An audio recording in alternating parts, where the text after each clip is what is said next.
ওয়াকাদা রাব্বুকা, হে নবী আপনার রব ফয়সালা করলেন, সিদ্ধান্ত দিলেন, আপনার প্রভু রায় ঘোষণা করলেন,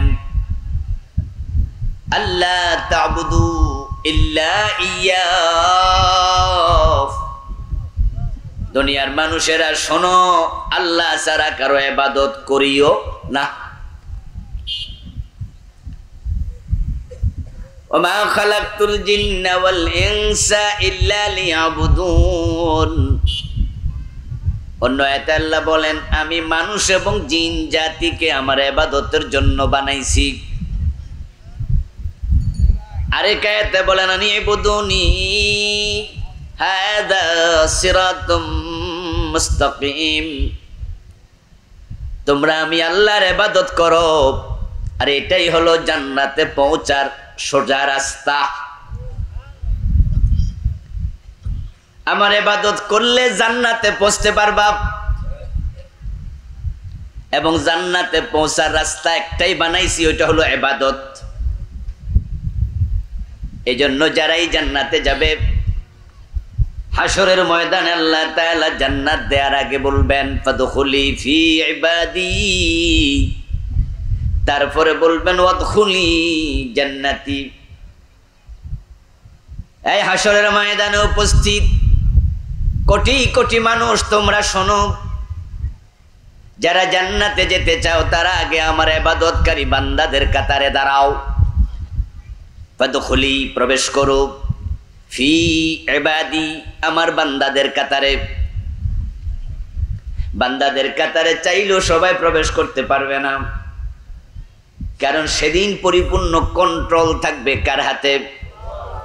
ওয়াল আমরু ইয়াউমাইযিন লিল্লাহ, লিমানিল মুলকুল ইয়াউম লিল্লাহিল ওয়াহিদিল কাহ্হার। সেদিন কারো কোনো কর্তৃত্ব নাই, নেতৃত্ব নাই, বরং মানুষগুলো কবর থেকে যখন উঠবে তখন কারো গায়ে কাপড় চোপড়, কথা বলেন, যতটুকু জানেন বলে দিয়েন, একটু আগায় আগায় সামনে আইবেন।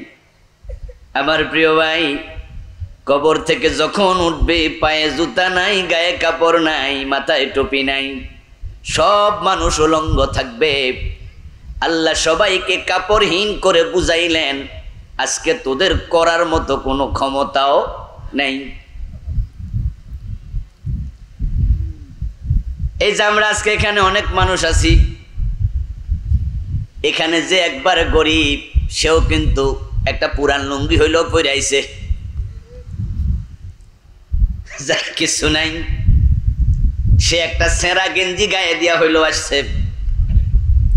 কিন্তু হাসরের ময়দানে যখন যাবেন, তখন কারো গায়ে কোনো পায়জামা পাঞ্জাবি নাই, সবাই উলঙ্গ। মানে এত অসহায় আল্লাহ বানাবে, সেখানে কারো কোনো নেতৃত্ব নাই, কর্তৃত্ব নাই, সব কিছু থাকবে আল্লাহর কন্ট্রোলে। এজন্য সেখানে আপনি চাইলেও ইবাদতকারী বান্দাদের কাতারে জোর করে ঢোকার কোনো সুযোগ নেই। আরে প্রিয় ভাই, আল্লাহ তাআলাকে মানুষ যখন প্রথম হাসরের ময়দানে দেখবে, قال النبي صلى الله عليه وسلم يكشف ربنا عن ساقه فيسجد له كل مؤمن ومؤمنة ويبقى من كان يسجد في الدنيا رياء وسمعة فيذهب ليسجد فيعود ظهره طبقا واحدا।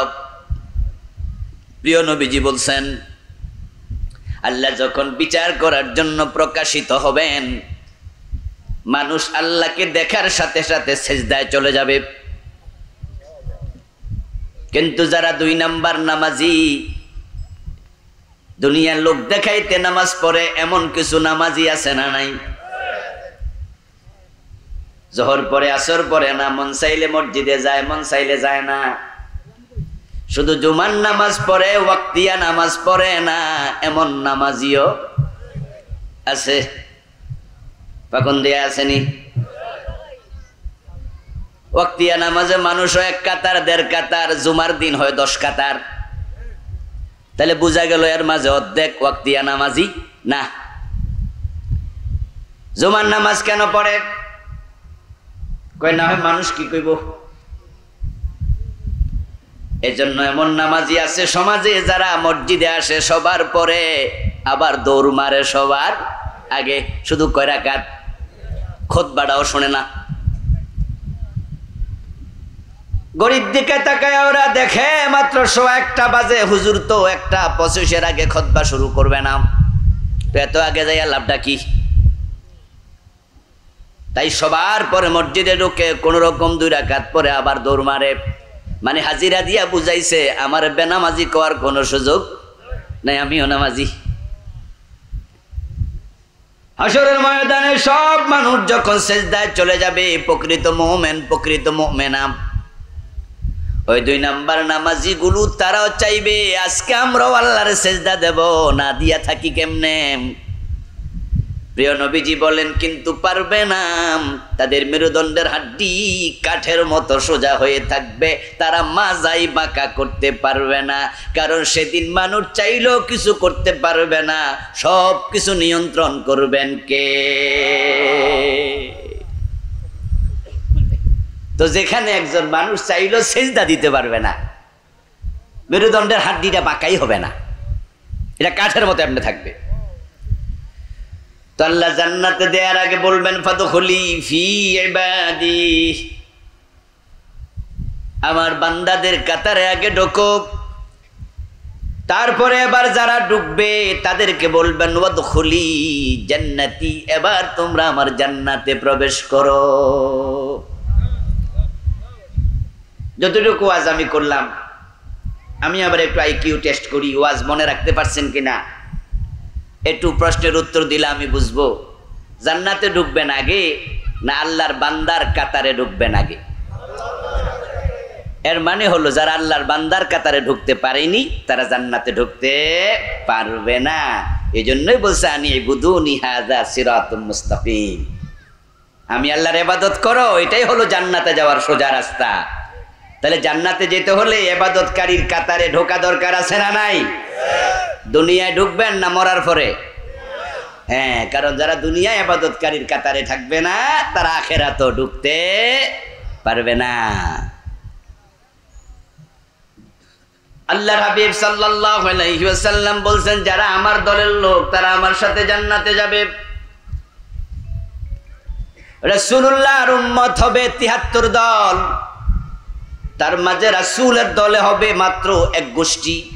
৭৩ দলের মাঝে 1 দল রাসূলের দল, ৭২ দল রাসূলের দল নয়। এখন রাসূলের দলে যারা থাকবে তারাই জান্নাতি। প্রিয় নবীজি বলছেন তাফতারিকু উম্মতি আলা ৭৩ মিল্লাতান কুল্লুহুম ফিন্নারি ইল্লা ওয়াহিদা। আমার উম্মত গুলো দুনিয়াতে ৭৩ দলে ভাগ হবে, তার মাঝে 1 দল জান্নাতি হবে, বাকি ৭২ দল হবে দোজকি, জাহান্নামী। এখন জান্নাতি কারা? প্রশ্ন করা হলো, প্রিয় নবীজি জবাব দেন মা আনা আলাইহি ওয়া আসহাবি। যেই চিন্তা, যে মত, যেই পথের উপরে আমি নবী মুহাম্মদ এবং আমার সাহাবারা আছে, মা আনা আলাইহি ওয়া আসহাবি, আমি নবী আমার সাহাবারা যেই চিন্তা, যে চেতনা, যে কর্ম, যে কৌশল, যে চলন, যে বলন, যে কথন, যে লিখন, যে শয়ন, যে জাগরণ, জীবনের স্টাইল, যারা আমি নবীর সাথে আমার সাহাবাদের সাথে মিলাবে শুধু তারাই জান্নাতি। আপনার কর্ম রাসূলের কর্মের সাথে মিলতে হবে।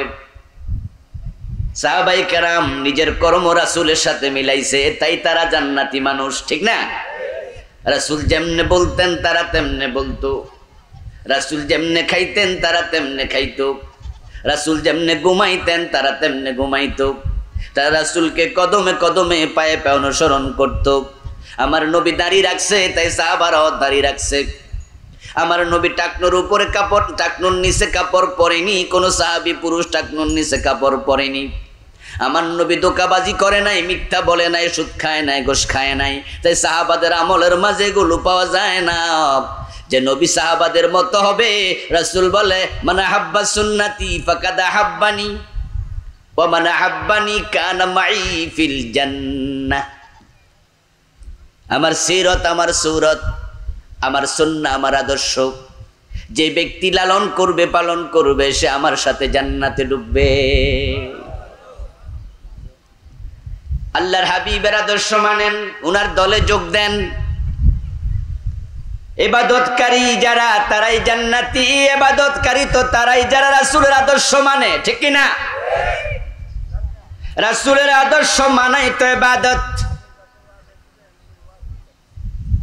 ইবাদত শুধু নামাজ নয়, রোজা নয়, হজ নয়, যাকাত নয়। ইবাদত হলো রাসূলের পূর্ণাঙ্গ জীবন, পূর্ণাঙ্গ সিরাত।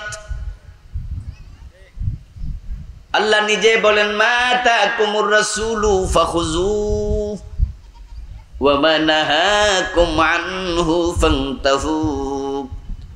ইবাদত মানে হলো আমার নবী যা করতে বলেছেন করো, যা ছাড়তে বলেছেন ছাড়ো।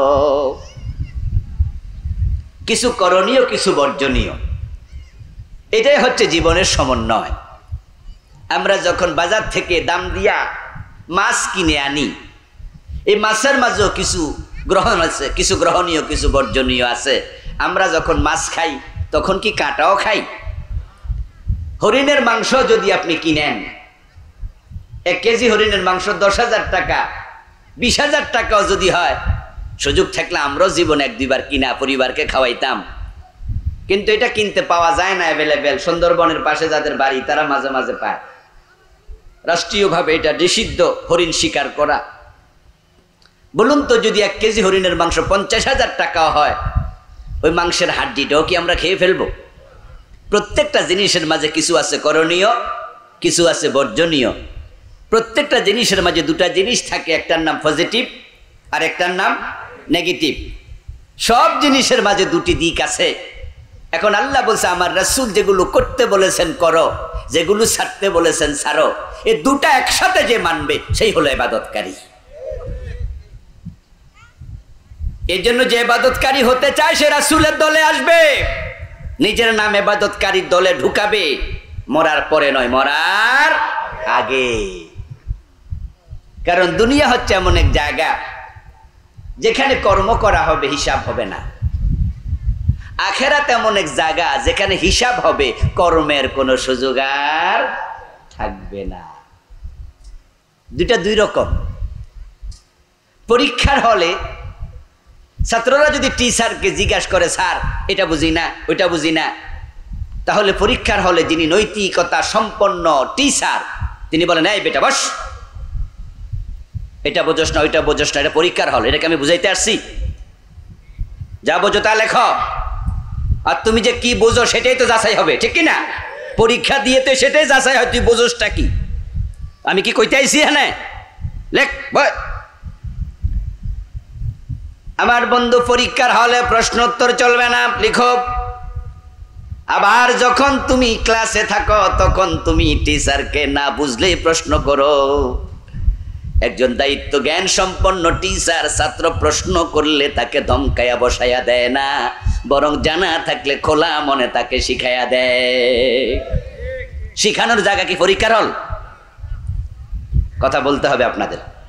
পরীক্ষার হল শিখানোর জায়গা নাকি যাচাইয়ের জায়গা? 2টা আলাদা জায়গা। দুনিয়া হলো আমলের জায়গা, হিসাবের জায়গা না। চোখ বন্ধ হয়ে যাবে। আখিরাত হিসাবের জায়গা, আমলের জায়গা না। রাসূলের দলে ঢোকো, জান্নাত পাবে। ইবাদতকারীর কাতারে নাম ঢুকাও, জান্নাত মিলবে। তবে এই নামটা, এই রাসূলের দলে আসাটা, এটা কি চোখ বন্ধ হওয়ার পরে না আগে? কিন্তু বাংলাদেশের লোকেরা রাসূলের দলে যায়, সবাই মিললে যায় মরার পরে। আর যারা বুদ্ধিমান তারা আগেই যায়, সবাই যায়, একজনও বাদ নাই মুসলমানদের মাঝে। এই জন্য দেখবেন যে যখন কোনো মানুষ মরে যায় তাকে কবরে দেওয়ার সময় আমরা একটা দোয়া পড়ি। দোয়াটা হলো বিসমিল্লাহি ওয়া আলা মিল্লাতি রাসূলিল্লাহ। আচ্ছা, মানুষকে কবরে দেওয়ার সময় এই দোয়া পড়ার নিয়ম কি পাকুন্দিয়া এলাকায় আছে? আছে আছে? আপনারাও পড়েন? আমরা কুমিল্লার লোকেরাও পড়ি। ঢাকাতেও যারা মাটি দেয় এই দোয়াটাই পড়ে। সৌদি আরবে যারা মাটি দেয় তারাও এই দোয়া পড়ে। আমেরিকায় কোনো মুসলমানকে মাটি দিলে একই দোয়া পড়ে। কারণ আমরা সবাই মেসেজ পেয়েছি রাসূলুল্লাহ থেকে, রাসূলের দলে যোগ না দিলে জান্নাত পাওয়া যাবে না।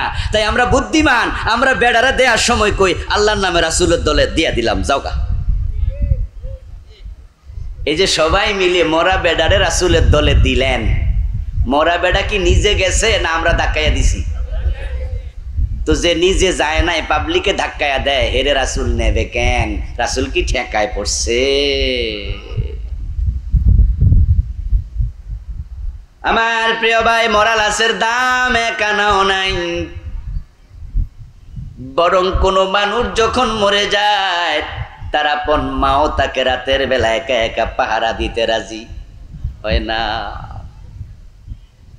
মানুষ মরে গেলে এতটাই মূল্যহীন হয়ে যায় যে স্ত্রী ব্যতীত আপনি আলাদা ঘুমাতেন না, একসাথে জীবনের 30, 40, 50 বছর কাটাইয়া দিছেন।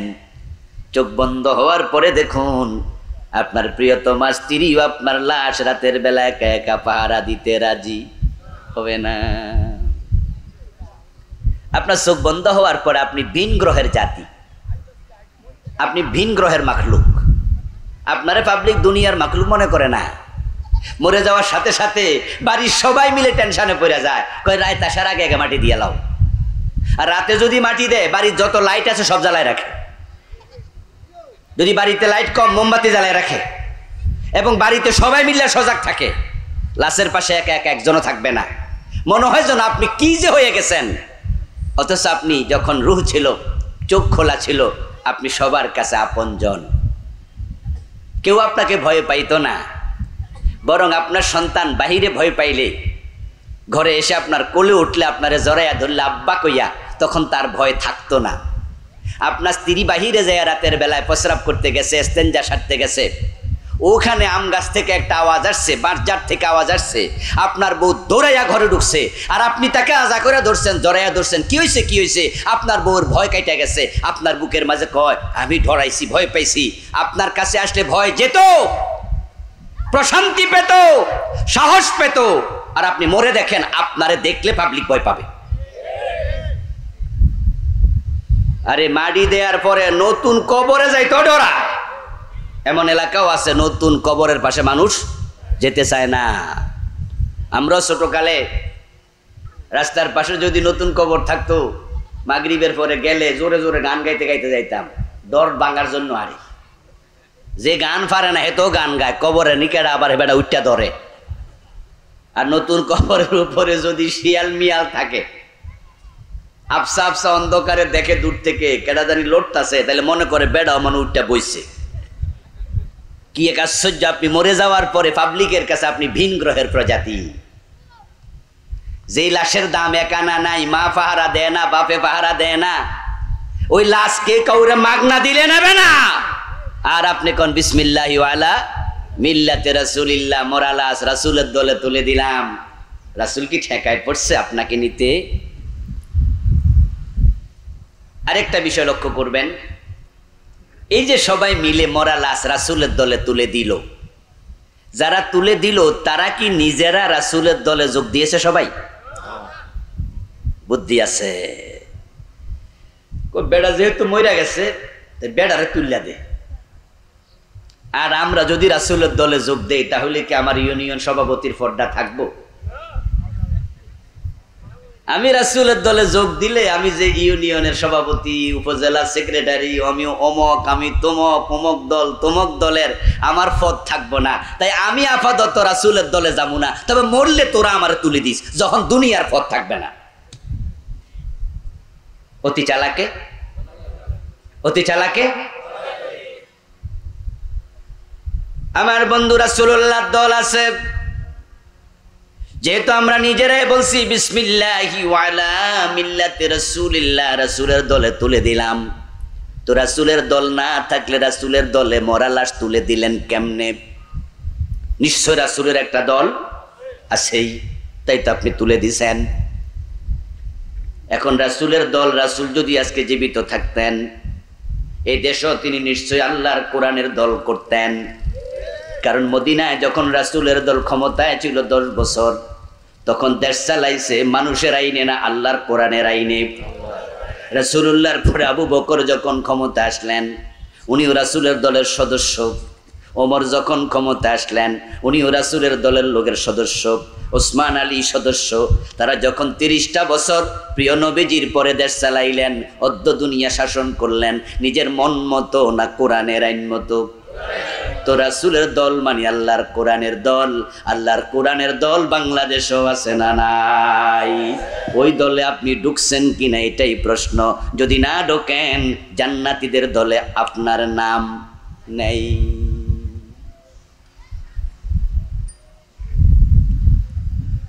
এই জন্য যারা কোরআনের দল করে তারা দুনিয়ার স্বার্থে করে না, বরং তারা আল্লাহর দ্বীনের জন্য দুনিয়ার স্বার্থকে বিসর্জন দিতে রাজি হয়। শুধু কোরআনের পক্ষে চলার কারণে চাকরি চলে যায়, ব্যবসা বাণিজ্য লস হয়ে যায়। শুধু কোরআনের আইনের কথা বলার কারণে বিনা দোষে জেলে পুরাইয়া দেয়, এমন ঘটনা বাংলাদেশে আছে না নাই? তারপরও তারা সরে না, কারণ তারা জানে দল থেকে বের হলে জান্নাত মিস। ফাদখুলি ফি ইবাদি ওয়াদখুলি জান্নাতি।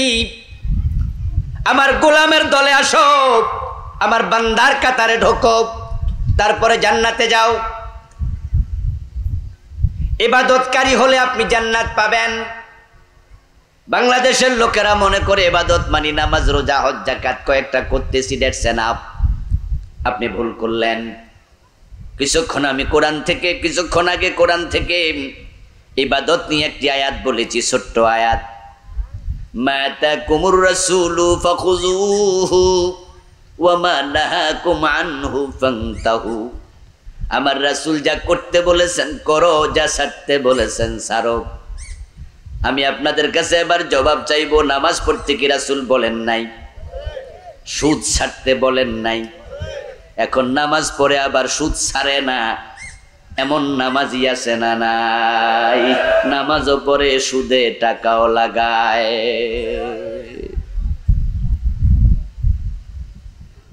সুদে টাকা লাগায়া বসে আছে এমন 2-4 জন শ্রোতা আজকের মাহফিলেও আছে। ও দোস্ত, আপনার রাসূল তো বলেছে সুদ খেও না। যে রাসূল রোজার কথা বলেছে সেই রাসূল তো বলেছে গোশ খেও না। যে রাসূল আল্লাহর পক্ষ থেকে জেনে আমাদেরকে হজ করতে বলছে ওই নবী তো আবার বলছে চুরি করো না, ডাকাতি করো না, ওজনে কম দিও না, মালে বেজাল দিও না। এখন আপনি কিছু ধরলেন, কিছু ছাড়লেন, কারণ আপনি বড় সুবিধাবাদী। আপনি হিসাব করে দেখছেন নামাজ পড়লে কোনো লস নাই, কিন্তু সিনেমা হলের মালিক ভাবে সিনেমা হলটা যদি ছাইরা দেয় প্রতিদিন হাজার হাজার টাকা লস। তাই সে নামাজ পড়ে জান্নাত খোঁজে, সিনেমা হলের টাকা দিয়া দুনিয়া খোঁজে। সে আল্লাহরও খুশি রাখতে চায়, শয়তানরেও খুশি রাখতে চায়। ও দোস্ত, একসাথে দুটি চলে না, চলবে না। বাড়িতে আপনি 100 পাওয়ারের, 200 পাওয়ার, 500 পাওয়ারের একটি লাইট লাগাইলেন।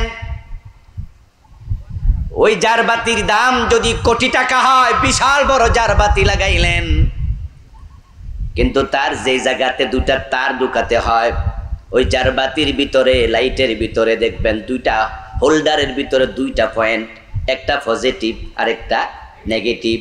একটা লাল তার আর একটা আছে সবুজ বা ভিন্ন কালার, আসেনি? এখন আপনি যদি হোল্ডারের 2টা পয়েন্টের মাঝে একটাতে তার ঢুকান আর একটাতে না ঢুকান, ওই লাইট জ্বলবে? ও দোস্ত, কিয়ামত পর্যন্ত জ্বলবে না। যারা আপনারা নামাজ রোজা করেন আবার হারাম ছাড়েন না, আপনার ইবাদত আল্লাহ পর্যন্ত, কিয়ামত পর্যন্ত যাবে না। قال النبي صلى الله عليه وسلم من اشترى ثوبا ب10 دراهم فيه درهم حرام লাম ইয়াকবালিল্লাহু লাহু সালাতাহু মাদামা আলাইহি। প্রিয় নবীজি বলছেন, যে ব্যক্তি 10 দিরহাম দিয়ে একটি কাপড় কিনলো, 9 দিরহাম হালাল, মাত্র 1 দিরহাম হারাম। ওই 1 দিরহাম যদি কাপড়ে ঢুকে যায়, ওই কাপড় পরে যতই নামাজ পড়ুক, আর আল্লাহ 1 রাকাত কবুল করবে না। আপনাকে যা বলা হয়েছে তা করুন। আল্লাহ রাসূল যা করতে বলেছে করো, যা ছাড়তে বলেছে ছাড়ো। ও দোস্ত, সুদে টাকা লাগাইয়া তুমি কেমনে জান্নাত খোঁজো? আমার এটা বুঝে আসে না। কারণ কোরআনে আল্লাহ তাআলা বলেন, ফাইন লাম তাফআলু ফাযানু বিহারবিম মিনাল্লাহি ওয়া রাসূলিহি। যে ব্যক্তি সুদ ছাড়ে নাই, আল্লাহ বলে আমি তাকে বলছি সে যেন আল্লাহ এবং রাসূলের বিরুদ্ধে যুদ্ধ ঘোষণা করে। আচ্ছা বলুন তো, আল্লাহর কোরআনে আল্লাহ বলতেছে যে সুদ ছাড়ে নাই, সে আল্লাহ এবং রাসূলের বিরুদ্ধে যেন যুদ্ধ ঘোষণা করে। আল্লাহ রাসূলের বিরুদ্ধে যুদ্ধ যে করে সে মুমিন না কাফের? তাহলে আয়াতের দিকে তাকালে বোঝা যায় সুদ খেলে ঈমানটা থাকবে কেমনে? তুমি তো আল্লাহর বিরুদ্ধে রাসূলের বিরুদ্ধে যুদ্ধ ঘোষণাকারী। কোন পর্যায়ে তুমি চলে গেছো? আল্লাহর হাবিব বলেছেন, মান আকালা দিরহামান রিবা ওয়া হুয়া ইয়ালামু আন্নাহু আশাদ্দু মিন সিত্তাতিন ওয়া সালাসিনা জিনা। যে ব্যক্তি জেনে শুনে 1 টাকা সুদ খায়, তার আমলনামায় 36 বার জিনা করলে যত গুনাহ হয় ওই পরিমাণ গুনাহ লিখে দেয়া হবে। 1 টাকা সুদ খেলে 36 বার জিনা হয়। ও দোস্ত, যারা 5 লাখ 10 লাখ টাকা সুদে টাকা লাগাইয়া রাখছে, হাজারে যদি 2000, লাখে 2000 টাকা সুদ খায়, 1500 3000ও খায়, প্রতি 1 লাখে দিন 100 টাকা সুদ, এমন ঘটনাও আছে। সেই খাচ্ছে 1 মাসে 3000, প্রতিদিন 100। 1 লাখ টাকার বিনিময়ে 2 লাখ 5 লাখ হলে আরো বেড়ে যাবে। খেলে যদি 36 বার জেনা হয়, 100 টাকা সুদ খেলে জেনা হয় প্রতিদিন 3600 বার। আরে দিনের মাঝে মিনিট আছে কয়টা? ও বন্ধু, 60 মিনিটে 1 ঘন্টা। 60 মিনিটে যদি 1 ঘন্টা হয়, একদিনে কয় ঘন্টা?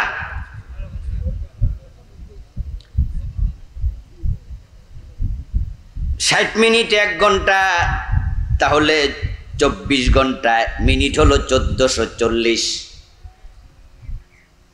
কত? 1440 মিনিটে একদিন।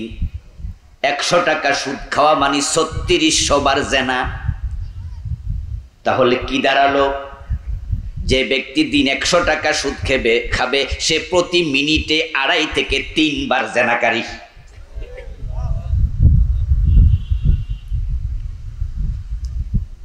ও ভাই, কোন নারীর সাথে কি আধা মিনিটে জেনা করা যায়? আমরা যারা বিবাহিত মানুষ, আপনার স্ত্রীকে আপনি আধা মিনিটে সঙ্গ দিতে পারবেন? আধা মিনিটে স্ত্রী সঙ্গ হয় না, জেনা হয় না। তাহলে প্রতি আধা মিনিটের সে কম সময় একটা জেনা হবে যদি আপনি 100 টাকা সুদ খান। এর মানে কি দাঁড়ালো? যে 100 টাকা সুদ খেলো, যে 24 ঘন্টা অনবরত জেনাকারী, ওই অবস্থায় মরলে তোমার জান্নাত কেমনে?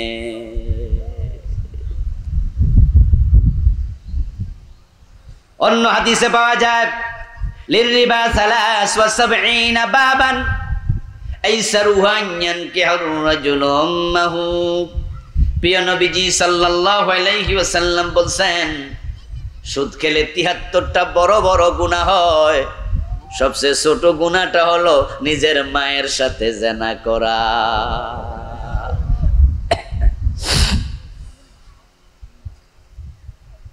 ও দোস্ত, বাংলাদেশে যে সবচেয়ে দুশ্চরিত্র,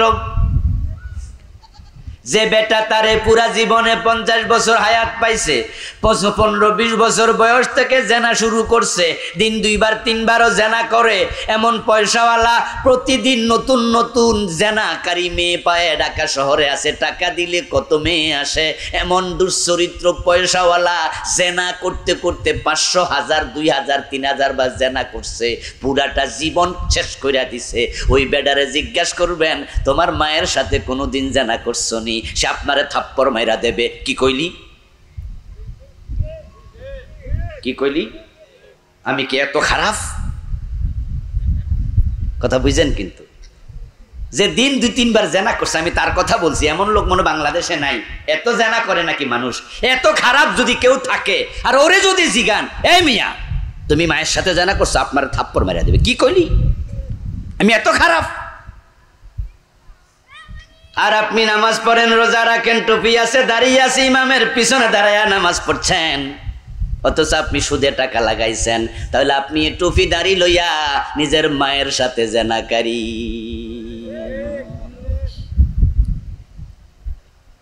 অপেক্ষা করুন, আপনার জন্য পরিণতি কি।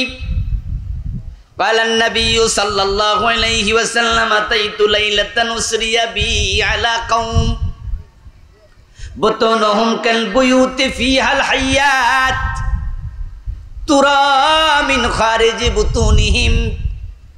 প্রিয় নবীজি বলছেন, মেরাজের রাতে আমাকে যখন জান্নাত জাহান্নাম পরিদর্শন করানো হলো, আমাকে জাহান্নাম দেখাইতে নিল, আমি দেখলাম জাহান্নামের মাঝে একদল লোক, এক একটা পেট 2তলা 3তলা বাড়ির মতো বড়।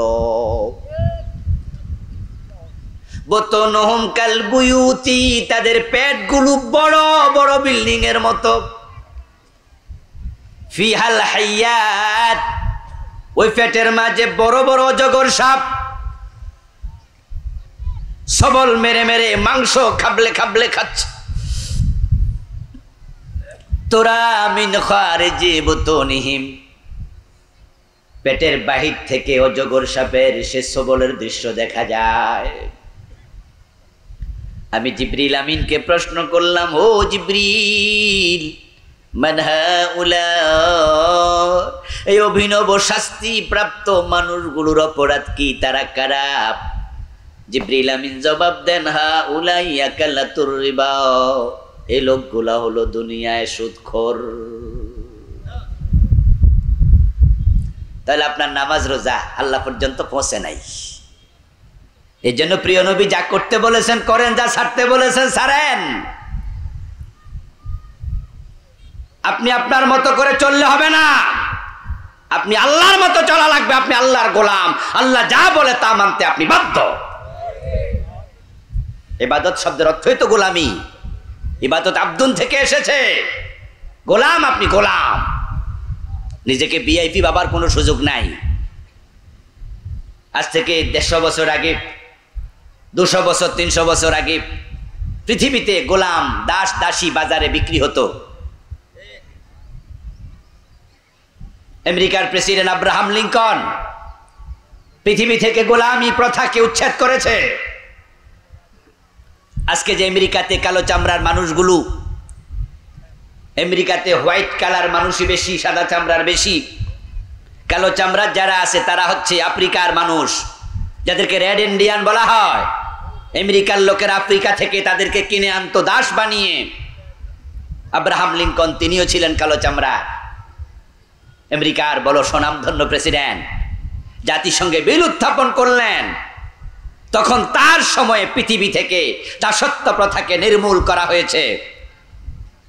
দাস হিসাবে যখন কেউ বাড়িতে আসে, আপনাদের কাছে আমি একটু জানবো, দাস কি স্বাধীন হয় না পরাধীন হয়? যারা চুপ করে আছেন তারাও বলুন, দাস কি স্বাধীন না পরাধীন? দাস মন মতো চলে না মালিকের হুকুম মতো? মালিক যা বলে তার বাইরে চলার অধিকার কি দাসের আছে? তো আমরা নাম হলো আব্দুল্লাহ, আমরা কার দাস? আপনি আল্লাহর কথার বাইরে চলেন কেমনে? আর যদি চলেন, দুনিয়া আমলের জায়গা, হিসাবের জায়গা নয়। আল্লাহ আপনারে জিজ্ঞাসা করবে না ফজরের টাইমে কেন ঘুমায় আসো, কেন ঘুম থেকে ওঠো না? 8:30 বাজে নাস্তা খাইবা, আমি আল্লাহ তোমার খানা বন্ধ করে দেব। আল্লাহ বলবে না।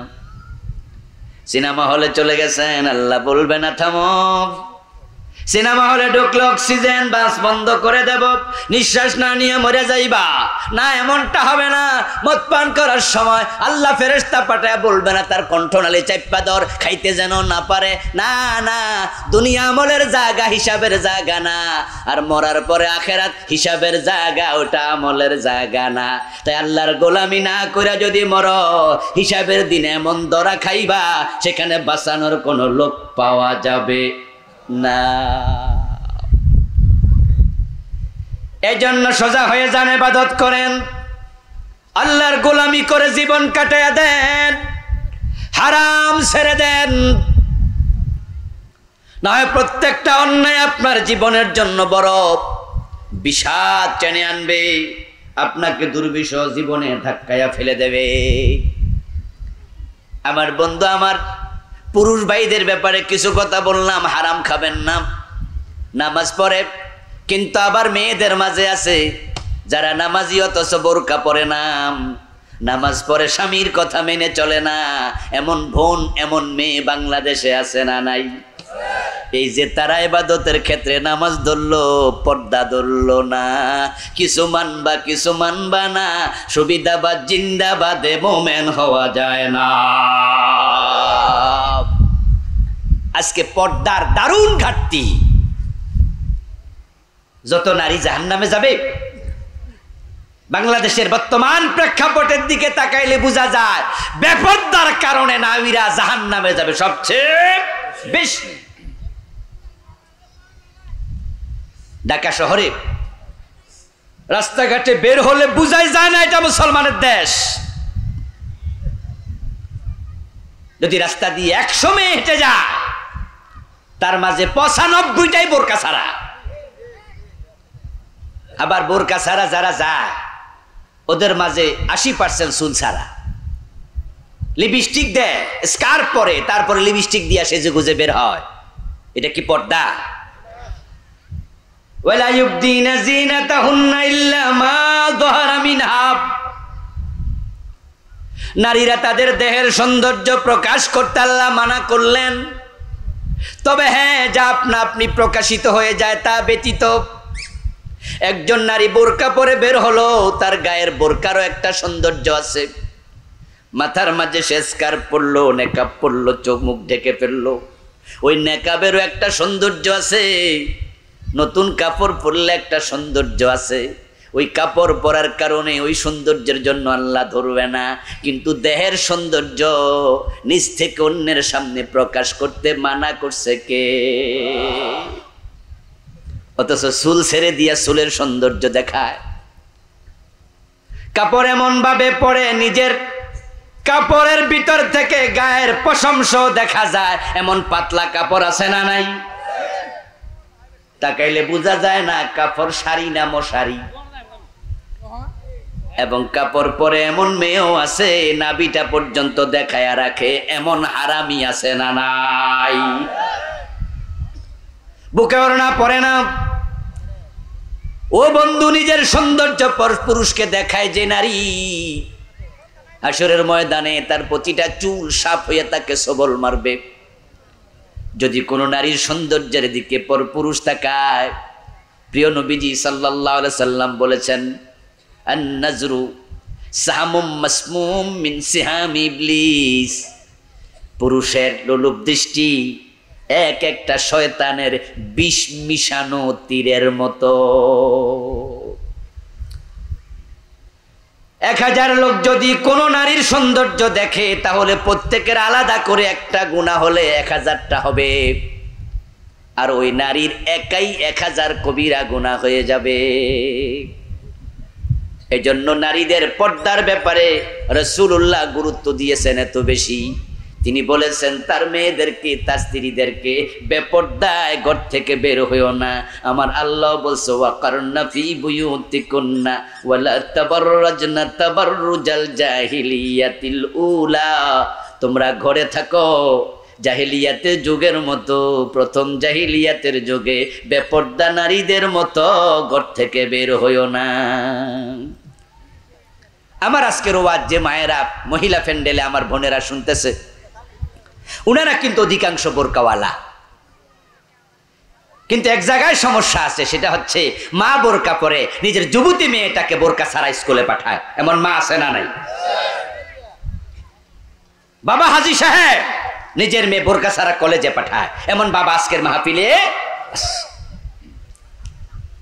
আবার বোরকাওয়ালা এমন কিছু বোন আছে যারা বোরকা এত টাইট ফিট বানায়, বোরকা পরার পরেও তার দেহের কোন জায়গার ডিজাইন কেমন বাহির থেকে দেখা যায়। এত টাইট ফিট বোরকা যারা পরে, এই বোরকা পরাচ্ছে না পরাই ভালো, কারণ বোরকা পরে শরীরকে টাইট করার কারণে আকর্ষণ আরো বেড়ে যায়।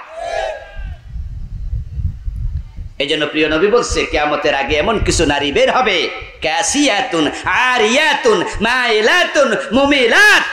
ওই নারীরা পোশাক পরেও ল্যাংটা থাকবে, উলঙ্গ থাকবে।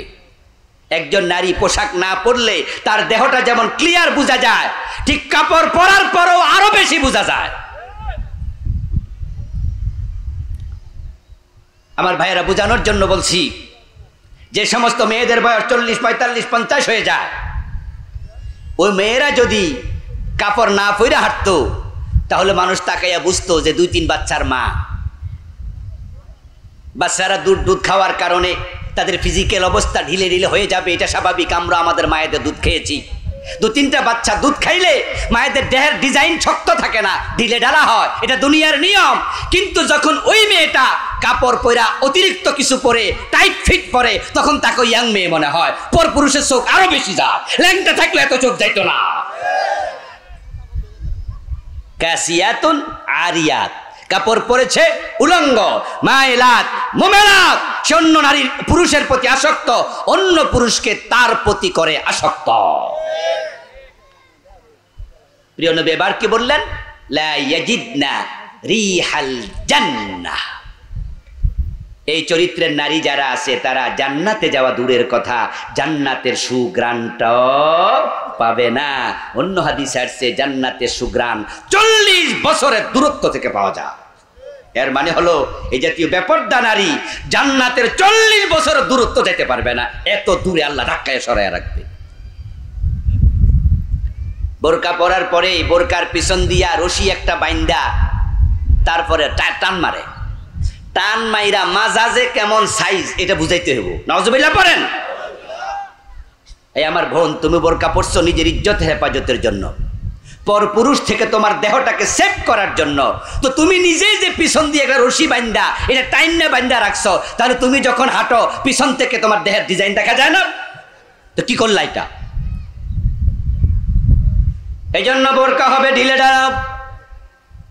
কিছু কিছু বোরকা আছে এত কারুকাজ করা, বোরকার মাঝে এত ডিজাইন, শুধু ডিজাইনের কারণে বুড়া বেডা চোখ যায়।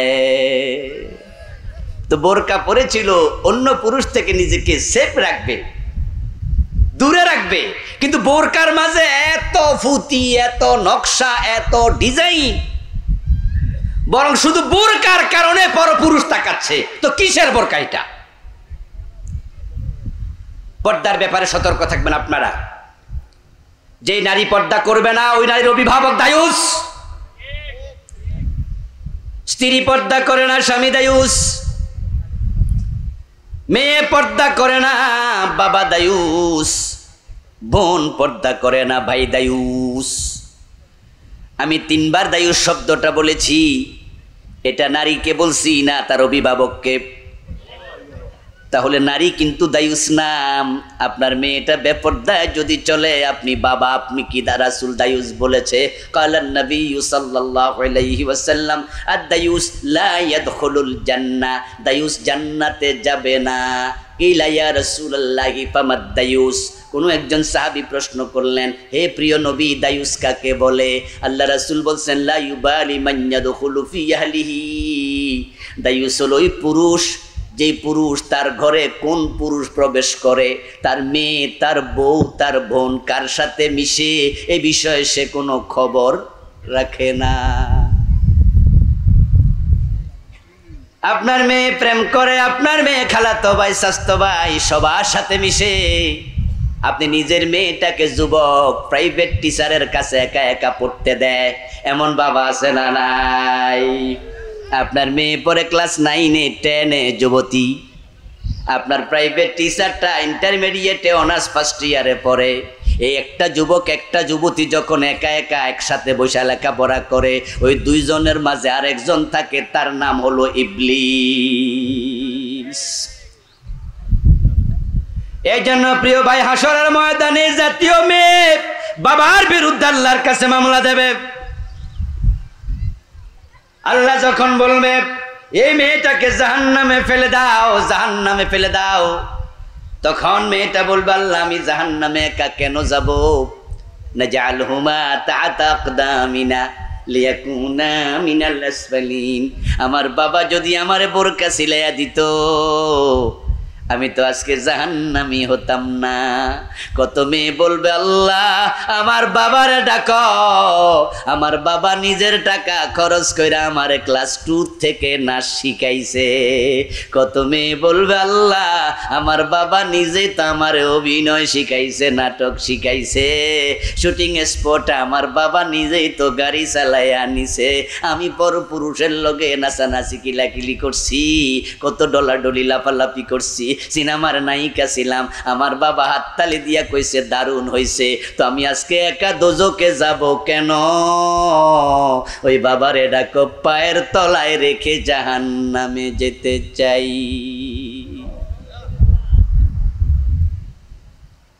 আমার কথা নয়, আল্লাহ বলছে রব্বানা আরিনাল্লাযাইনি ইয়াদাল্লানা মিনাল জিন্নি ওয়াল ইনসি নাজআলহুমা তাহাতা আকদামিনা লিয়াকুনা মিনাল আসফালিন।